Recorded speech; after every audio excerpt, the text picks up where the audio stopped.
Well, hello there. And this is Auntie. And I am here to do my review on Love After Lockup, Season 2, Episode 12, Visits and Violations. If this is your first time being here, please like, comment, and subscribe to my channel. And to all of my new subscribers, thank you so much for joining the channel. And to all of my nieces and nephews who have been here with me for the long haul, thank you so much. Y'all, let me tell you, this cotton freaking show never ceases to amaze me with the foolishness and the just. If I had to rate this week's episode, I would rate this episode AC. And now let me tell you why. Because this reunion or this meeting between Megan and what's her name? Megan and Sara has just drawn out too long. Look, we are ready for them to meet up, for them to say what they got to say, and just be cotton freaking done with it, okay?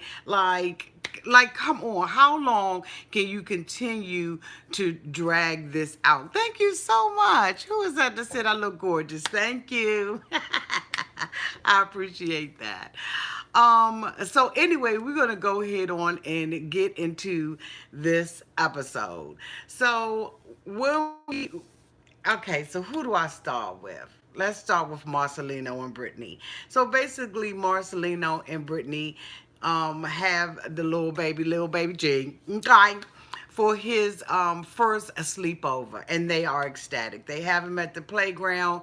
He's running around. He's having a great time, and Marcelino still feels like, I don't know whether or not I am going to be able to be a great stepfather to, Lil G. And you know what? I don't know whether or not he's going to be or not, but at this point he has his fears and his apprehensions because, as we know, he didn't have a good relationship with his stepfather, and so it is what it is. For Marcelino, hopefully the more that he's around him, he will, develop a relationship with him and learn how to love him the proper way.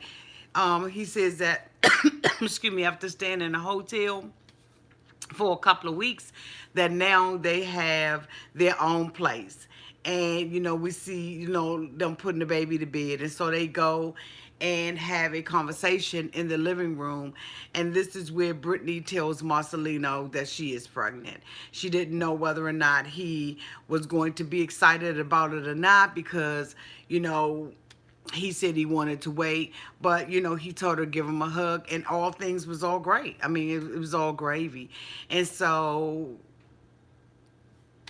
that was the end of their episode. The next person I want to talk about is our girl Lizzie. So Lizzie's girlfriend comes over to the hotel, and they're going to go out for a day of bonding. She said that she told Scott, Scott, I need to, spend some time with my girl. Spending time with you and Brittany is just stressing me out, and so I can't do this anymore. So Scott says, you know what, I'm broke as hell, but I'm gonna go ahead on and give you my credit card. And so, she goes out, with her girlfriend, and they're in a little boutique and everything. And I know, I saw some comments on some other threads where people were saying, $1,900 and you spending that, in one store. Well, yes, as a woman, we have boutiques and shops and stuff like that where we can go in there and buy one damn item, okay? And and spend that much money. So absolutely, we can spend that much money on a couple of garments, okay? Trust and believe that we can. Thank you so much for the $10 cash app. Who is that from? Dejanay, hi, Auntie and cousins. Hope you had a great week. Love you guys. Love you too, boo. Love you too. And so basically, she's in there with her girlfriend, and she starts to talk about Scott.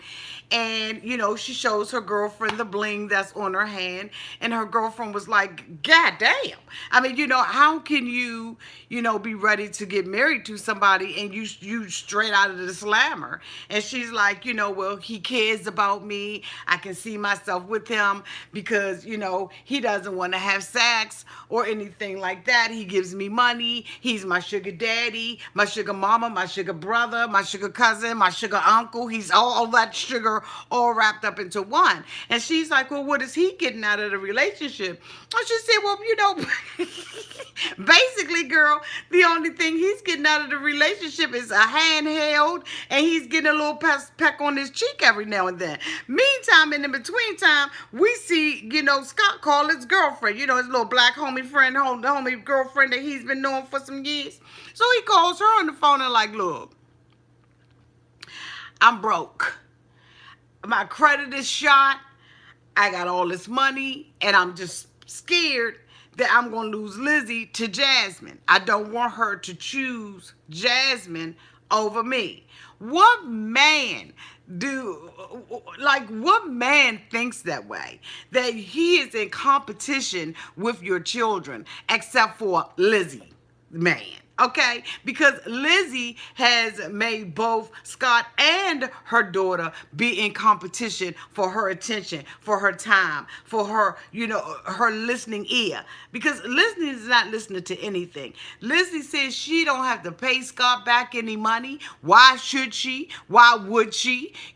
Basically, she's like, this mofo is doing it on his own volition. And at this point, this is what he's supposed to do. He is supposed to take care of me, wine me, dime me. Now, her and her girlfriend are shopping and everything. And she says, look, I got my man's credit card. He is, spent all this money on me. And you know what? I'm going to treat you with my man's credit card. Pick out whatever the hell you want out of this store. And I got you. Okay? So this is how secure she is with spending Scott's money. For a rub and a peck on the cheek? Oh, no, you're going to be giving that stuff up. You understand what I'm saying? There's no way in the world that a rub and a peck on the cheek is going to be enough for me. But okay, I digress and I move on.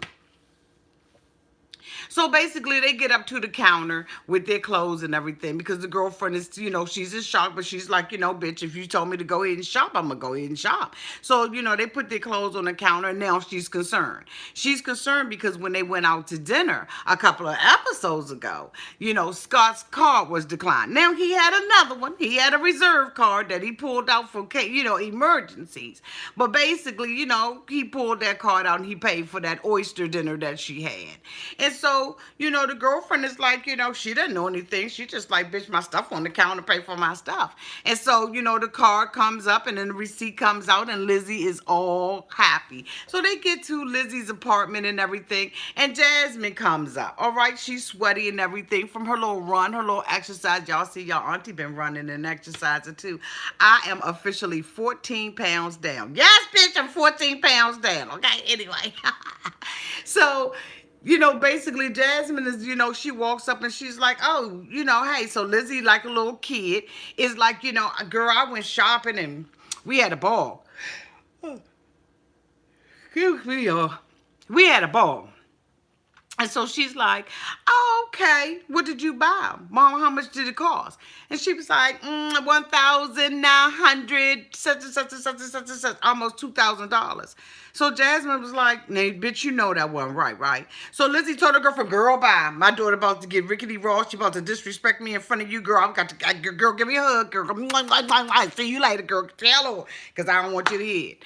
So basically a conversation or argument ensues between the two of them because Jasmine is sick of it. Jasmine tells Lizzie, you didn't need any clothes. We're living in a hotel, Mom. We need to be trying to find an apartment. You need to find a job. You need to grow the hell up. And Lizzie's like, no, I don't. I don't have to grow up.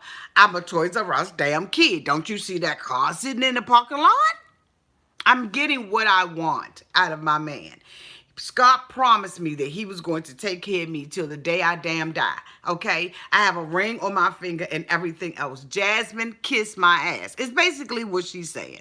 Because, for a mom to talk to a daughter that way and not even acknowledge what the girl is saying, but still trying to justify what she's doing. Her girlfriend in the shop had already said that she believes that Lizzie is addicted to tricking men or using men as tricks for money. And she said that this is something that becomes addictive. And you know what? Guarantee you right now that there's some men that are hitting Lizzie up on Instagram, YouTube, Facebook, whatever social media platform that she's on, who's willing to spend some money on Lizzie just to be...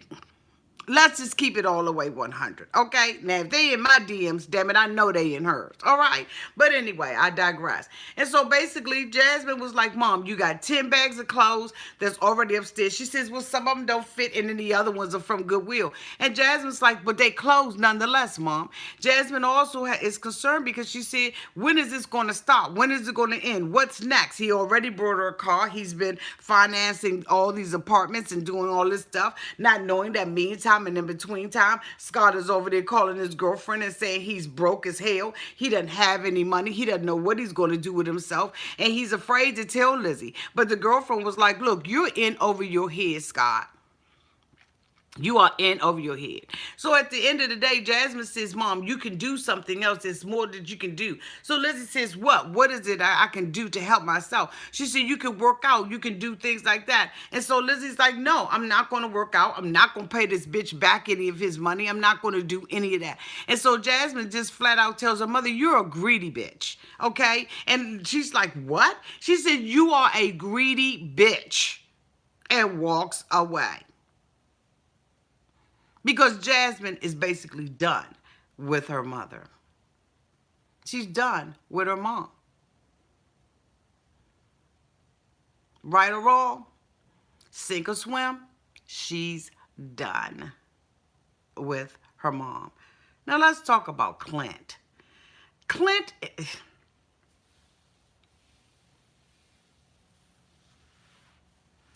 certifiable. He's certifiable. I received some information about Clint as it relates to his deceased wife. May she rest in peace. And now I understand why Clint said, Mom, I didn't do anything this time. Now, that information was private and it was personal, but think about it. All you conscious thinkers. Clint, when Tracy was gone, said, Mom, I didn't do anything this time.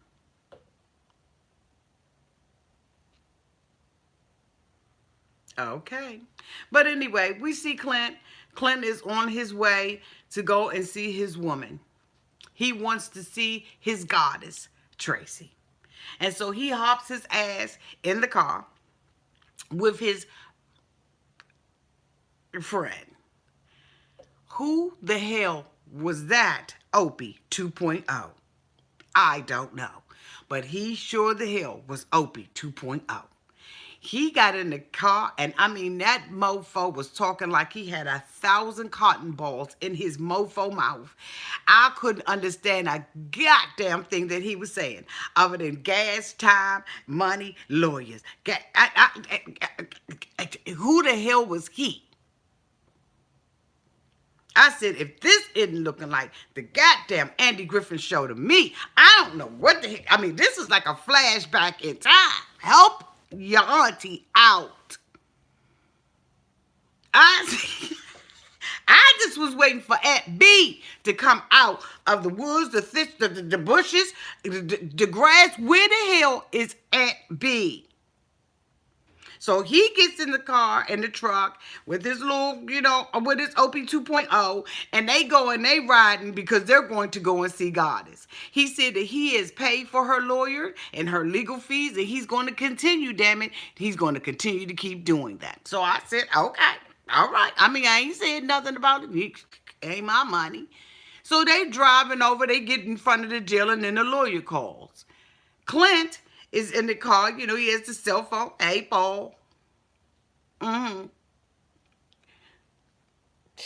He he's on a spaz out.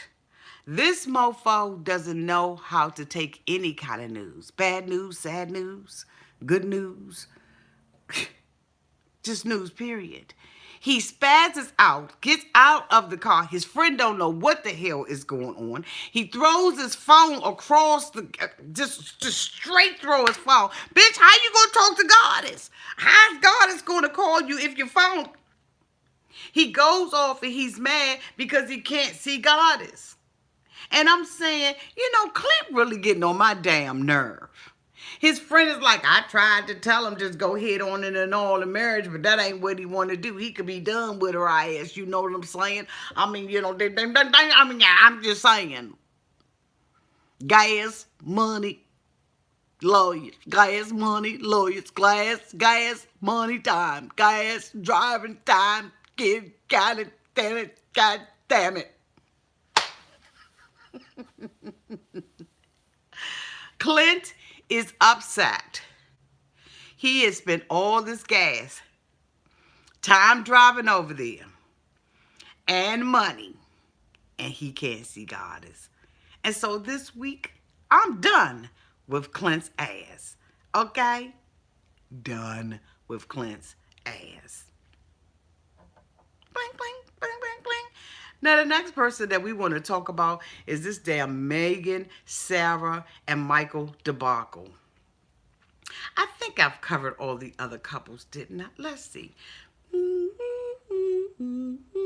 Yeah, I did. Nope. Caitlyn and Matt. What the dog fuck was going on with them? Caitlyn is sitting in the kitchen with Matt and his mother. Okay? She's in the kitchen.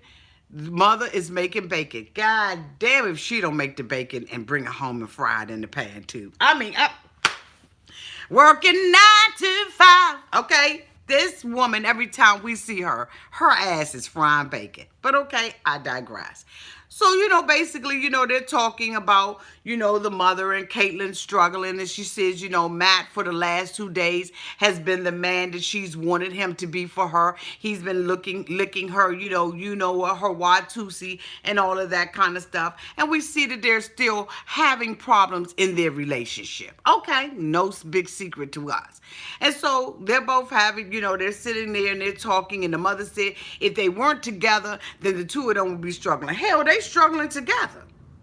They don't need to be apart to struggle. These bitches are struggling in their relationship. So Caitlyn says, you know, she feels that Matt is tiring of her.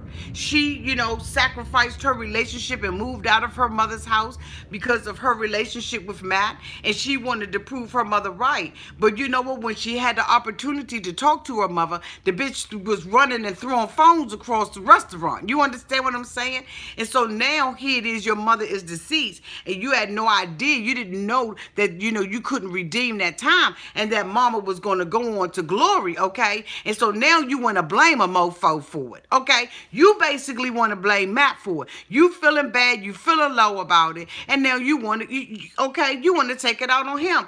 No, baby, you can't do that. You got to woman up, and you got to deal with the issues and the things that you've done. She talks about, you know, not really knowing her mother that well, but remember that her mother used to eat, you know, a big bowl of ice cream before she went to bed at night. So it was like, okay, that was a nice little touching moment.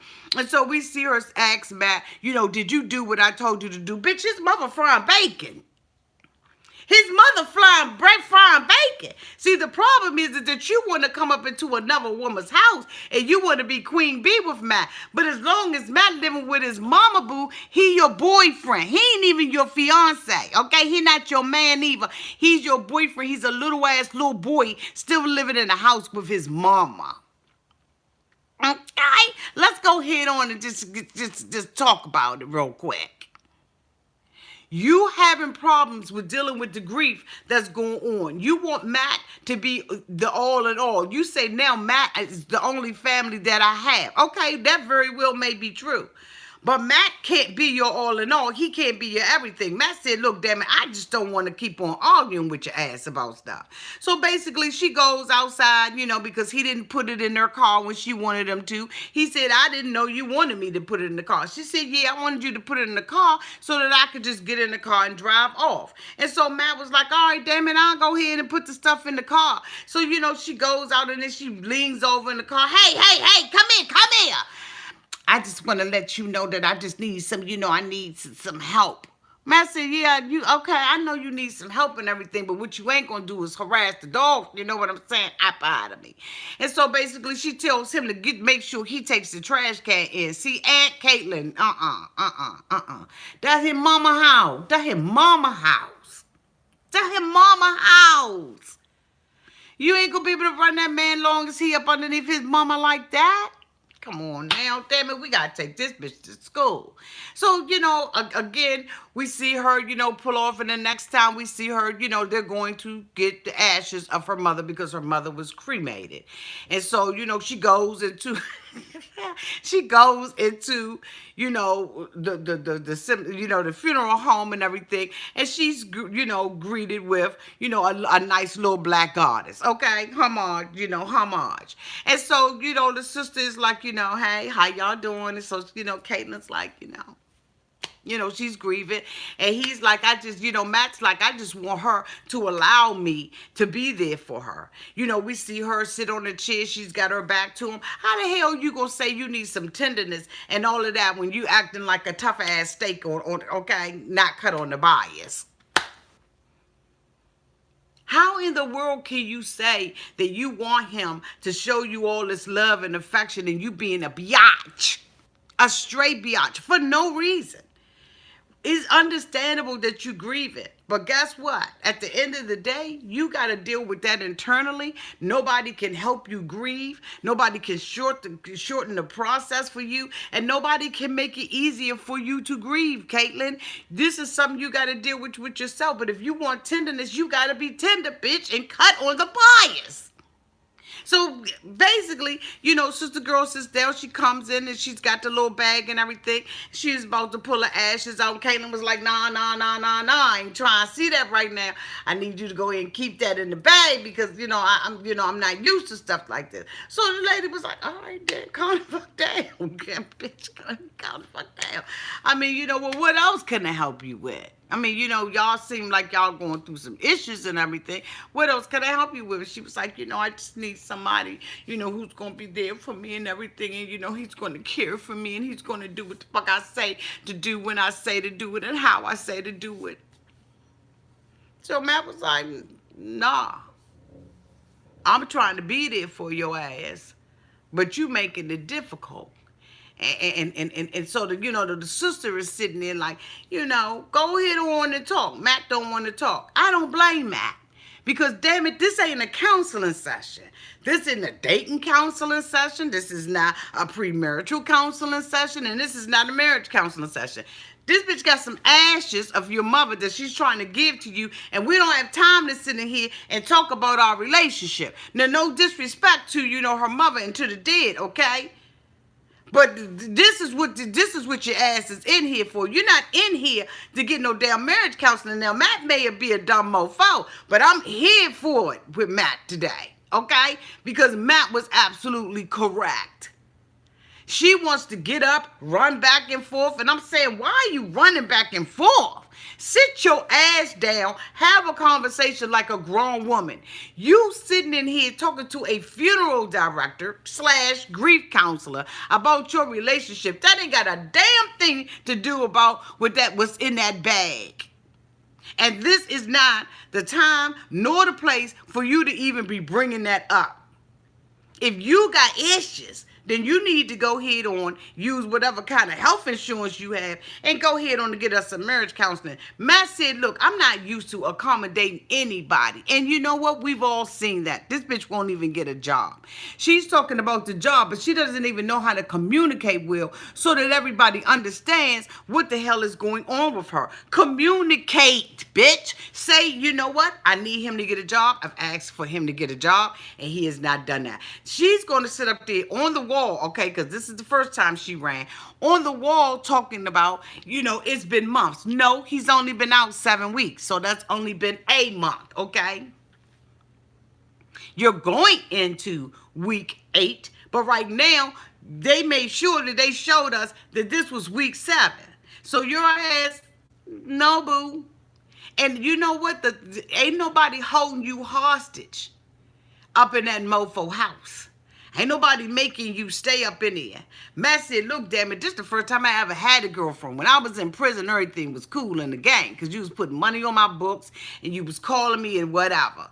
But this is the real thing right here. And damn it, I ain't ready for it. I ain't never been through this. Matt's only relationship has been with meth and crime. Other than that, he has had a relationship. So, Caitlin, it's your job to make sure that you communicate, okay? Because you look like you've been passed around like a motherfucking, okay, loaf of bread. But anyway. So she's running back and forth. She goes out. Matt goes out. He comes back in. He makes a little joke and everything. Hey, good to see you. Been a while. The lady was like, yeah, been a little minute. She gets up. When he sits down, she runs to the back table. Matt can't win. He's not going to be able to win in this situation because she is grieving and not allowing herself to properly grieve. Okay? And so basically, she goes and sits on the chair, and Matt is trying to talk, and she's popping up. Ask him when he did such and such and such. Thank you so much, Rhonda Henley for the 199 super chat. Thank you, sweetie. And so, Matt's like, you need to, pipe down. And she gonna say, basically, what you telling me is just, shut the hell up. Yeah, basically, yes. Yes, because you're speaking out of turn. Now, should he have said it the way that he said it? Maybe not. But you know what? Those are streets he comes from. And she knows exactly what she's dealing with Matt. Don't be sitting up here faking now because you sit up in front of this black educated woman, a family grief counselor who / is not a couple's relationship. She's sitting up there telling her, when people been in prison, they process things differently. And, it's going to take a whole lot of deprogramming in order to help him. You need to deal with your own mofo self. I said, you know what, dap on that, sister girl, because that's the truth. You got to deal with yourself. You saying that Matt is not doing anything, but Matt, just by you being in a relationship with Matt, allows you to have a place to live, Caitlin. For real. Because you did turn your back on your mother for a man. And if it don't work out, you going to be stuck, boo, looking stupid. Because now you done lost your mama and you done lost your man. And so now, guess what? That's going to all be on you. You got to work on you first. And by the looks of it, you have it. Because I didn't see your ass getting up and going to work every day. Okay? Did you turn the job down? When you went to go and look at the apartment, did you turn that down? Girl, get the fuck out of here. So anyway, they basically walk out separately. I'm sure that they got in the same car or the same Uber together. Now we're going to go ahead and talk about this daggone Megan and Sara and Michael bullcrap. So Michael got a visit from his mother. His mother and his sister in town, okay? MC Light.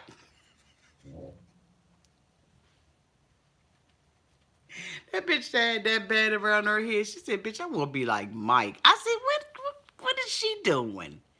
Her and her mother is just some straight...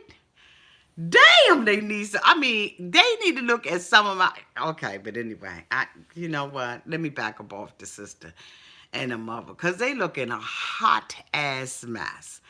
Usually when you go out of town, you wear nice stuff. You bring nice stuff. I don't know if they had this stuff in the backpack, because the stuff that they got on their back, them bitches don't even need a suitcase. Just put all your stuff in a backpack. And just, you know what I'm saying? Save the luggage room on the airplane for mofos who really going out of town. What the fuck they got on there? How are they looking? Okay, but anyway. Okay. Auntie, don't do that. Okay. So basically, Mama San had talked to Michael last episode and basically told him, leave this mofo Megan alone. But Megan is so caught and freaking desperate for Mike. She said, bitch, I'm packing my stuff up. I'm not even asking you for permission. Bitch, I'm coming. Okay, so she shows up. Michael goes and gets her from the airport. They're walking through the airport, and he's like, my mother told me that I need to break up with Megan. But you know what? I don't feel that in my heart. I feel that because my mother said it, but my heart is telling me. You see what I'm saying? Almost like a sad ass R. Kelly song. And so basically, he goes to pick Megan up from the airport, knowing that the bitch got to go to the parole office. Marinate on that. You drive out to the airport knowing that the flight could have been late, bags could have been lost, and some more stuff. But your dumb ass goes out to the airport to pick up Megan because you so stupid that you don't realize that all of this is going to make you late. But this mofo with his dumb ass self goes out, picks up Megan. Megan says how much she missed him, and he said, I know you did. I said, you arrogant son of a... Thank you so much, Lima Beamer, for the 199 super chat. Enjoying the show while I deep condition my hair. I know that's right. So you go out there, pick her up from the airport. He gets down into the garage level and says, I need to tell you something. Now, all of us is thinking the same thing. He's going to say, I'm married. But no, he doesn't. He says, I got to go see my parole officer. So Bonnie and Clyde get their asses in the car, right? They get in the car and they driving. They use the navigator to pull up the sheriff's department in Rochester, okay? Come to find out that the sheriff's department office that he needs to really be going to is in another city. So this bitch is using MapQuest, Google search, Google Maps, and some more stuff, okay? Waves to take his ass to the wrong police station for parole. Okay, so didn't you go before? So he's driving there and he's saying it doesn't look familiar. So he's driving around. This girl doesn't know, okay? Bonnie has no idea about where they going. All she know is she's in the motherfucking getaway car. What a stupid. I'm talking about they stupid. So they driving and everything. It looks like the producers say, okay, what address are you looking for with your dumb ass self? Let us go ahead and help you because basically we sick of driving around in circles. They driving around and everything. This girl sits in the car and tells him, he said, so what do you plan on doing? She said, well, I want to meet your family and everything. And bitch, I'm going to be looking for jobs. I'll be looking for jobs in apartments while I'm here. How in the hell do you as a woman push yourself on some man? This woman is literally pushing herself on this man.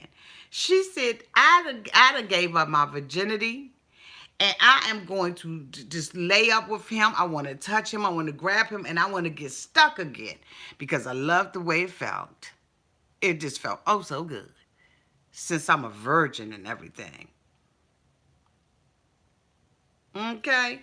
So they riding around, the producers come and they like, look, you in the wrong city, boo. The city you need to be in is such and such and such and such. And it's good. The navigator says it's going to take 40 minutes to be there. And bitch, you only got 30 to really get there.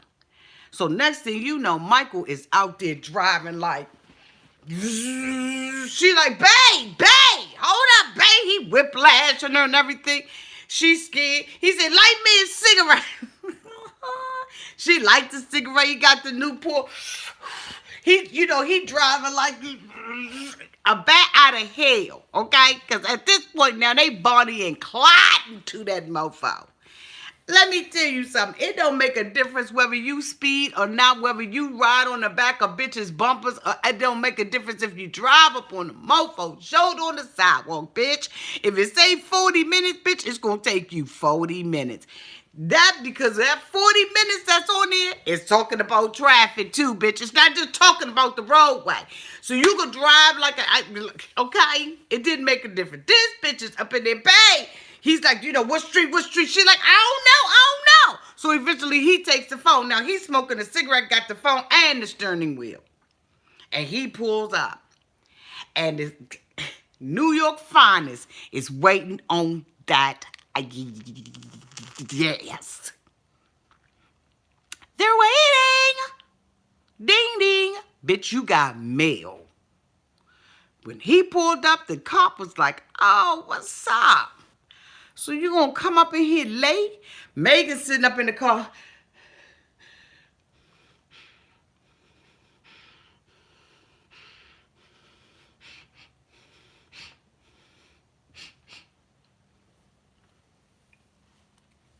Miss Goody Two-Shoe ain't never seen nothing like this before in her life. I'm locked up, they won't let me out. New York State finest is waiting on his ass. He gets out the car and says, Sara been blowing me up. Bitch, you should have answered. See, that's what you get for cheating.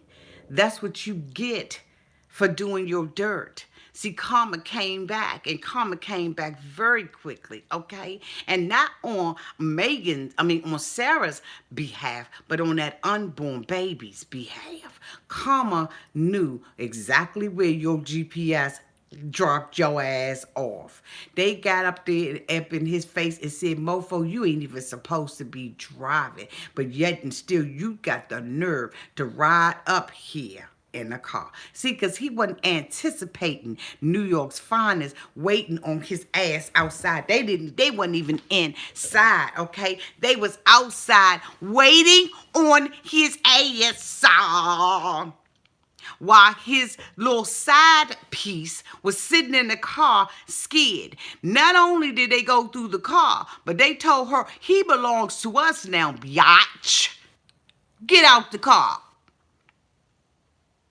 They probably confiscated the car and she had to get somebody to drive her to the hotel.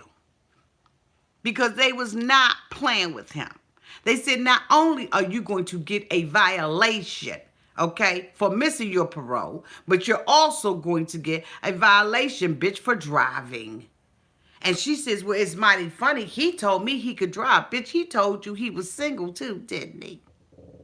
He told you he was available. He told you that he loved you. He told you that he had a big six-pack, okay, and a big sack. He told you all of that stuff, right?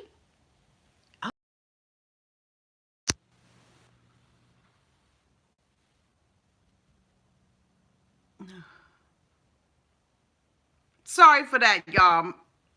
Got a call. So the screen is frozen. Y'all gonna have to look at me like this. Lord Jesus, my child calls every time I go live. But anyway, we gonna go ahead and finish.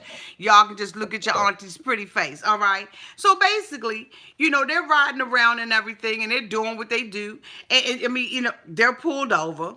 And so she says they went through her luggage. She don't like anybody going through her personal belongings. And so her personal belongings are in the car. Bitch, they searching the car. So, we later on see Megan, in a hotel and says she ain't gonna let nothing deter her.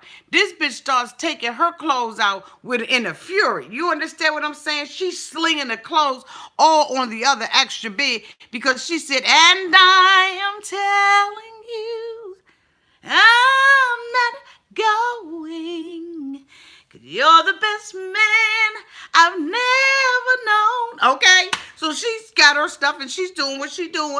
And she says she ain't going nowhere. She says she's going to, tell her family about it and everything. And, but she know they're going to give her the I told you so, but she don't give a damn about that. So now we see Mama, okay, on the other side of town. Mama pissed.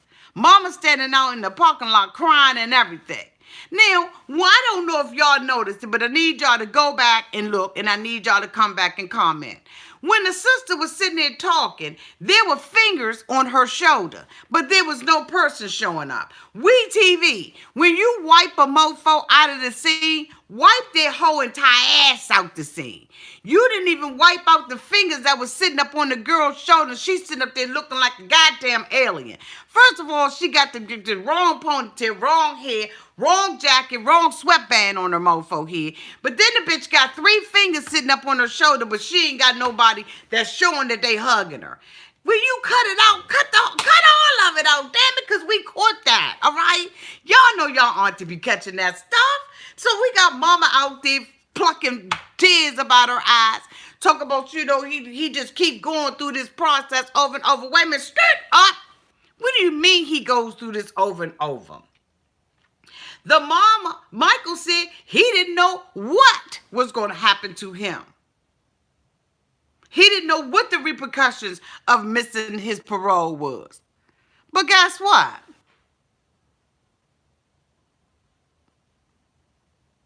Guess what? His mama said he been through this multiple times. Okay? Multiple times. She is plucking tears left and right. As soon as you want to go ahead on and get close to him, he do this. I can't believe it. All my lives I've had to fight. Mama.